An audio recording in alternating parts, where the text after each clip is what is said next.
紧急撤离的时候，1秒钟就代表了一条生命，但是我仍然可以脱口而出，到这边来，一个接一个跳滑，这已经是刻在 DNA 里面的记忆了。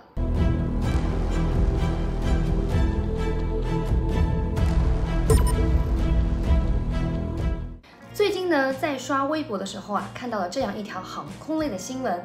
那么作为一名退役老空姐呢，就想特地录这个视频来给大家解释一下其中的细节。9月10日，国航 CA403航班从成都飞往新加坡，在飞行途中约15点59分发现烟雾。该航班在即将抵达新加坡时挂出了7700紧急代码，飞机最后于16点15分左右降落。着陆后，紧急滑梯全部被打开，所有乘客和机组人员均安全撤离。大概16点25分，扑灭了左侧发动机的火源。首先给大家普及一下，7700在我们业内读作拐拐动动，也就是说把7读成拐，把0读成动。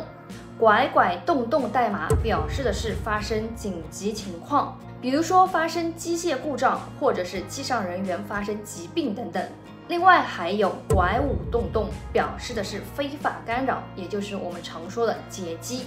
还有拐6动动，表示的就是通讯故障。那我们再来回顾一下这一则新闻啊，从发现异常情况到最后全部机组人员和乘客安全撤离以及扑灭火情，总共只用了25分钟的时间。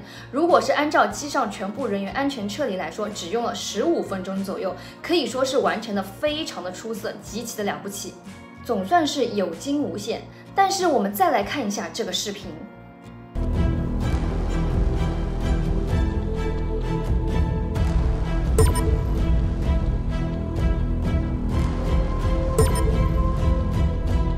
竟然有人在紧急撤离的时候携带了自己的行李。在紧急撤离以前，有一项准备工作叫做取下尖锐物，包括你的饰品、钢笔、手表、领带夹、高跟鞋等等，所有的行李都需要放在行李架里面扣好。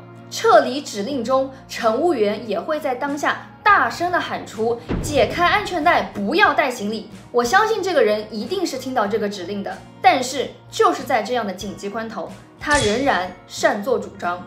要知道，紧急撤离的时候，1秒钟就代表了一条生命。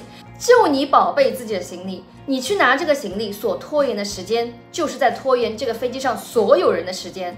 更何况，就像视频当中这样，这个行李那么重，滑下去的时候，因为惯性的作用，砸到了前面的乘客，你已经伤害到其他人了。这还没完，在撤离的时候是根据区域划分好的，也就是说，这一波人他跳的是这一个滑梯，那一波人跳的是那一个滑梯。如果你携带行李一起跳了这个滑梯，滑梯被你划破了，那后边的人请问怎么办？剩下的所有人都要蜂拥而至去那一条滑梯，这样来算一算时间，是不是要 double 了？假设火势很严重，这些人岂不是全部要遭殃？真的希望所有人都不会遇到这样的紧急情况，但也希望所有人都知道，紧急情况下不要携带行李，不要携带任何东西，你唯一要做的就是听从指挥。所有的机组成员每年都会进行复训，来加强在紧急情况下的潜意识反应。就像我，哪怕已经6年没有飞了，但是我仍然可以脱口而出，到这边来，一个接一个跳滑 ，Come here one by one, jump and slide。这已经是刻在 DNA 里面的记忆了。所以，如果发生紧急情况，请大家务必相信我们的乘务员，他们都是专业的，他们是年复一日都在训练这样紧急情况，为此而做准备的。也许你觉得他们特别年轻，也许你觉得他们的生活经验并没有你丰富，也许你觉得他们那么瘦小，能有什么大能耐？但是在这个危险时刻，他们就是能够保护你。他们会像这样把着门，把自己的身体紧靠在旁边，让出更多的空间给你们，指挥你们逐一安全离开飞机。你不觉得他们很伟大吗？那你为什么还要带行李？请问这个物件比这个飞机上任何一条人命都要重要吗？所有的乘客撤离完毕以后，乘务员再自行撤离。最后，机长和乘务长再进行清舱，确保飞机上已经没有任何人了。乘务长和机长在最后撤离。所以最后总结一下，如果发生紧急情况，相信乘务员，听从乘务员的指挥，放弃你的个人私欲。谢谢。最后再给大家普及一下跳滑梯的姿势。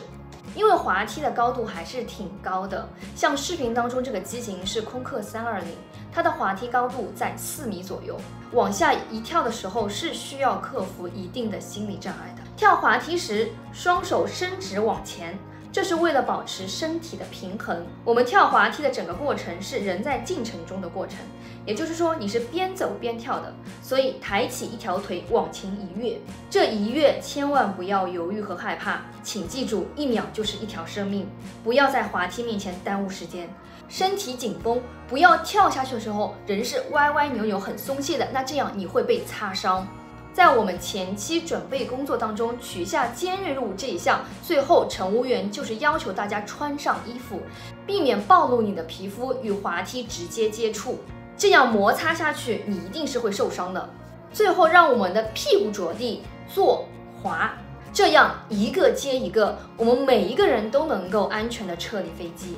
好了，那今天这一期的内容就是这一些了，希望这一条视频能够对你有一点点的帮助。如果你觉得有用，可以分享给身边的人。